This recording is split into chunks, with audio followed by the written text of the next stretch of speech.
آپ مصائب آل رسول بھی بیان کر دیا کریں، آپ آدھا سچ مت بولیں۔ مصائب آل رسول صلی اللہ علیہ وآلہ وسلم کو جب دیکھیں گے، آپ کربلا سے شام، شام سے ایران، ایران سے سندھ تک یہ جو ایک طویل سفر ہے، جب اس میں آپ چیزیں دیکھیں گے تو پھر بہت ساری حقیقتیں آپ پہ کھلیں گی، اور پھر آپ کہیں گے کہ ہمیں کون سی تاریخ پڑھائی جاتی تھی۔ تو بہرحال میں اس قابل ہوں کہ نہیں ہوں میں نہیں جانتا، میرے پاس شاید وہ الفاظ ہیں یا نہیں ہیں کہ جن سے میں مولا حسین کو، مولا عباس کو اور کربلا کے تمام شہداء کو دل کی گہرائیوں سے خراج عقیدت پیش کر سکوں۔ بس اتنا بولتا ہوں کہ یہ حق اور باطل کی جنگ تھی، باطل جیت کے بھی ہار گیا اور حق ہار کے بھی جیت گیا، اور یزید ہار جیت کے بھی آج لعنت کا مستحق ہے، اور مولا حسین آج بھی زندہ ہے، اور جس کی گواہی قرآن کریم دیتا ہے کہ شہداء کو مردہ مت کہو۔ تو بہرحال ناظرین، ہم چلتے ہیں اپنے سیگمنٹس کی طرف۔ جس طرح میں نے آپ سے کہا کہ پچھلے 75 سالوں سے یہ سازشیں چل رہی ہیں، یہ ملک فوج نے نہیں بنایا تھا، یہ ملک فوج نے نہیں جیتا تھا، یہ ملک فوج نے حاصل نہیں کیا تھا، یہ ملک سیاست دانوں نے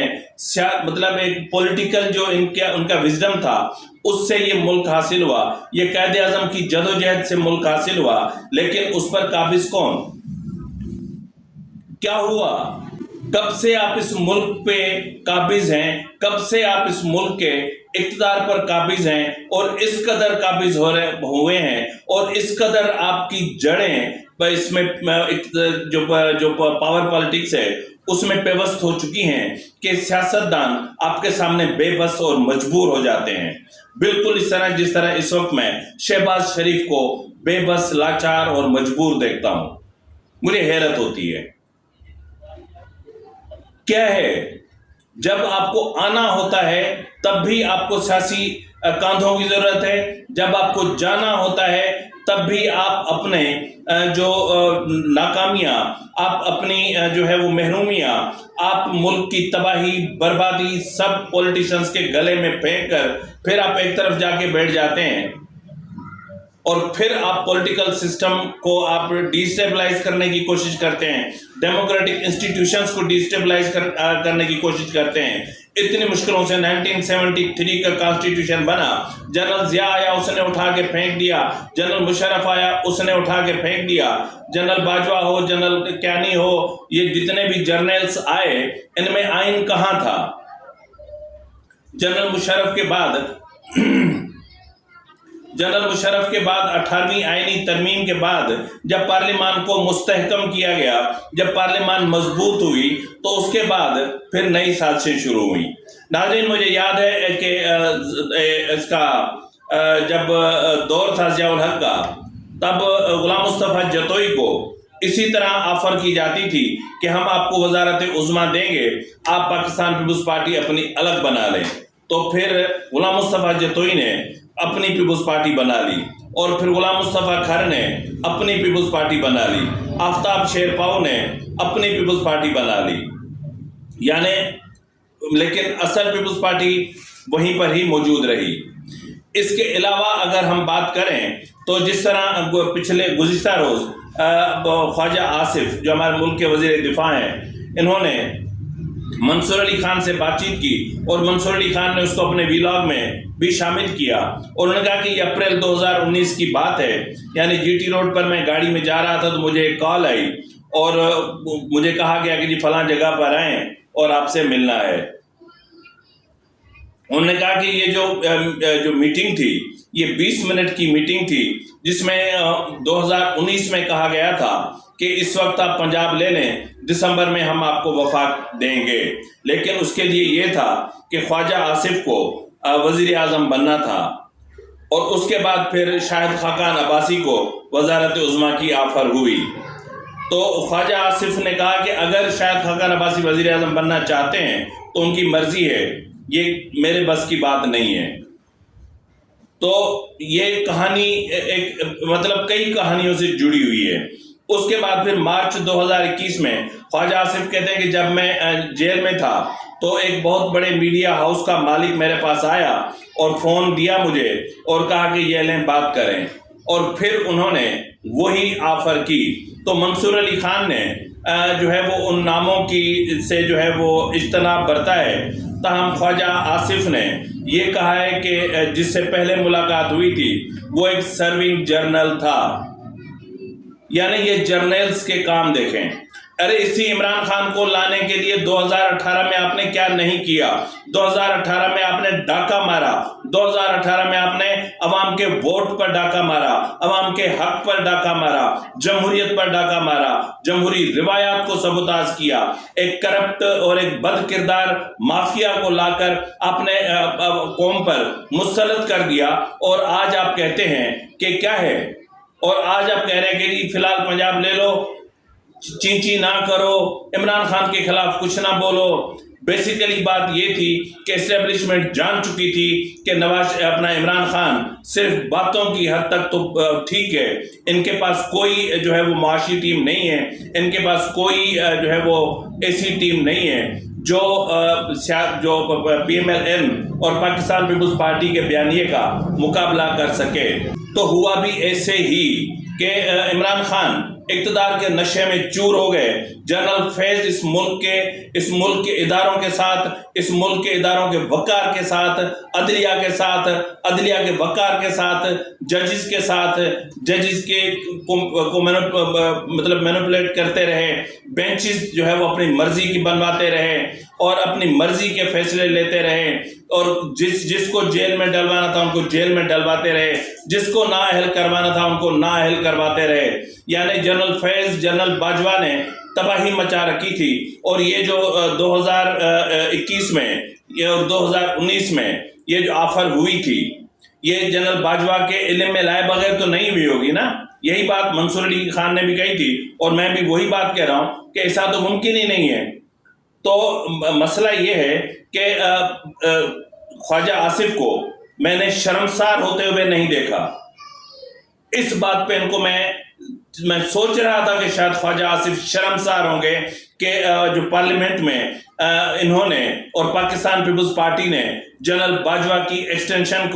کی غیر مشروط حمایت کی تھی، اس پر شاید یہ قوم سے معافی مانگیں گے، شاید ان کا جو سر ہے وہ شرم سے جھکے گا، شاید ان کے اندر میں کا جو مردہ ضمیر ہے وہ جاگے گا، لیکن نہیں جاگا۔ کہا کیا؟ ان کا کہنا ہے کہ جی باجوہ کی توسیع کا جو معاملہ تھا وہ ہم نے ان کو بلینک چیک دیا تھا، ہم نے کوئی سودے بازی نہیں کی تھی۔ میاں صاحب نے کہا تھا کہ جنرل باجوہ کی توسیع کے حوالے سے کوئی بات نہیں کرنی، صرف ووٹ دینا ہے۔ یہ ہے ان کا پولیٹیکل وزڈم، یہ ہے ان کا جو ہے وہ ایک منشور۔ اور جو انہوں نے پہلے کیا، جس طرح پہلے انہوں نے اسٹیبلشمنٹ کو مضبوط کیا، جس طرح انہوں نے اسٹیبلشمنٹ کو اتنا اسٹرینتھن کیا کہ ایک 2/3 اکثریت لے کر آنے والے وزیر اعظم نواز شریف کو عزت سے اٹھا کے جیل میں پھینک دیا گیا۔ اور کرو مضبوط، جس طرح اب کر رہے ہو، جس طرح ابھی کیا ہے نا مضبوط، اور کریں آپ نے جس طرح پاک فوج کو کہ چیف آف آرمی اسٹاف کو تمام انتظامی اختیارات دے دیے ہیں، یعنی اب سب کچھ خود جانو جی، ہمارا واسطہ نہیں ہے، یہ پورے ملک کی زمینیں آپ کے لیے، زرعی انقلاب لے آؤ، چھوڑ دو سرحدوں کو، سرحدوں پہ کیا رکھا ہے، اب بجٹ تو آپ کو ویسے ہی مل رہا ہے، دھندے تو آپ ویسے ہی کر رہے ہیں، بزنس آپ کے چل رہے ہیں، بینکس چل رہے ہیں، FFCs چل رہی ہیں، عسکری لیزنگز، عسکری بینکس چل رہے ہیں، NLC چل رہا ہے، کیا چاہیے بھائی آپ کو؟ اور تو کھیلو۔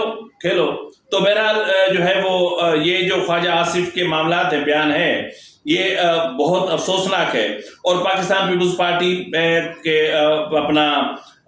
مخدوم امین فہیم صاحب پاکستان پیپلز پارٹی کے بہت مدبر اور بہت سمجھدار اور بہت سلجھے ہوئے سیاستدان تھے۔ ظاہر ہے وہ مخدوم طالب المولا کے بیٹے تھے، جن کے ساتھ مل کر ذوالفقار علی بھٹو نے پاکستان پیپلز پارٹی بنائی تھی۔ تو مخدوم طالب المولا کو جنرل ضیاء کے دور میں بھی آفر ہوئی وزارت عظمیٰ کی، اور پھر جو ہے وہ جنرل مشرف کے دور میں بھی وزارت عظمیٰ کی پیشکش ہوئی اور باقاعدہ ہوئی۔ اور ان لوگوں کی وفاداری کو سلام ہے کہ جنہوں نے وزارت عظمیٰ ٹھکرا دی۔ اس وقت کوئی عمران خان کو تو کہے آؤ ہم تمہیں وزیر اعظم بناتے ہیں، لیکن شرط یہ ہے کہ یہ واش روم صاف کر دو، وہ کر گزرے گا؟ تو مسئلہ یہ ہے کہ جب آپ کسی پولیٹیکل پارٹی سے جڑے ہوئے ہوتے ہیں تو آپ کی لنکس ہوتی ہیں، آپ کے اندر بہت ساری چیزیں ہوتی ہیں۔ تو خیر، جس طرح ابتدائی میں نے کہا کہ آئندہ ہفتہ پاکستان کی سیاست کے لیے انتہائی اہمیت کا حامل ہوگا، جس میں ایک انتہائی اعلیٰ سطحی جو ہے وہ ایک وفد کا جو وزٹ بھی ہے، اور جس کی وجہ سے پیر اور منگل کو چھٹی کر دی گئی ہے۔ اس کے علاوہ اگلا ہفتہ جو ہے اس میں نگران وزیر اعظم کا نام بھی سامنے آئے گا، نگران کابینہ کا جو فارمیٹ ہے وہ بھی بنے گا، اسمبلیوں کی تحلیل کے حوالے سے بھی حتمی فیصلہ ہوگا، توشہ خانہ کا کیس بھی اپنے منطقی انجام کے قریب پہنچے گا، سیفر کیس ایک انتہائی نازک مرحلے میں داخل ہو جائے گا، القادر ٹرسٹ کیس ریفرنس کے مرحلے میں داخل ہونے کو تیار ہے، اور نواز شریف کی واپسی کے حوالے سے جو دھند چھائی ہوئی ہے وہ دھند بھی ہٹنے کو ہے۔ یہ تمام امور وہ ہیں جو پاکستان کی سیاست پر گہرے اثرات مرتب کریں گے، اور جس طرح میں نے کہا کہ آئندہ ہفتہ پاکستان کی سیاست کے لیے انتہائی اہمیت کا حامل ہوگا۔ اب دیکھتے ہیں کہ ان میں کیا ہوتا ہے۔ ہاں، البتہ ایک کیس میں چھوڑ گیا، وہ یہ ہے کہ چیف جسٹس عمرتا بندیال نے ایک مرتبہ پھر قاضی فائز عیسیٰ کے خلاف متحرک ہو چکے ہیں، اور ان کے خلاف جو کنٹیمپٹ کی درخواست کسی سائل نے داخل کی تھی وہ پہلے ریجیکٹ کر دی گئی تھی اعتراضات کے ساتھ، اس کے بعد اس نے پھر جو ہے وہ چیمبر ریویو کے لیے دی، اور چیمبر ریویو پر جو ہے وہ پھر انہوں نے کہا جی ٹھیک ہے میں اپنی درخواست واپس لیتا ہوں۔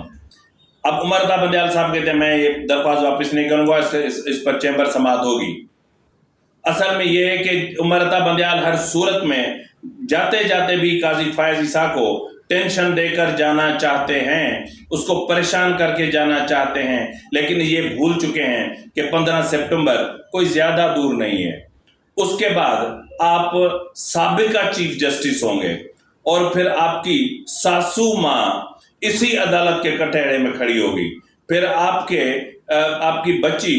جس کو پی ٹی آئی نے نوازا، بڑی نوکریاں دیں، لاکھوں روپے کمائے انہوں نے، وہ بھی اسی کٹہرے میں ہوں گے۔ گھبرائیں نہیں، آپ کریں، اب جاتے جاتے جو کر سکتے ہیں کریں۔ آپ سیویلینز کے آرمی ملٹری ٹرائل کے حوالے سے جو کر کے جانا چاہتے ہیں کریں۔ آپ جو اپنا جو ایک بل ہے، اپنا ایکٹ ہے، supreme court review and practice act 2023، وہ بھی آپ کریں۔ آڈیو لیکس کا معاملہ بھی آپ کریں، کرتے جائیں۔ الٹیمیٹلی آخر اونٹ پہاڑ کے نیچے آتا ہے، اور جب آپ ایکس چیف جسٹس ہوں گے تب آپ کے پاس بچنے کا کوئی راستہ نہیں ہوگا۔ تو ناظرین، اسی کے ساتھ ہی اپنے میزبان نواز بھٹو کو اجازت دیجیے۔ فی امان اللہ۔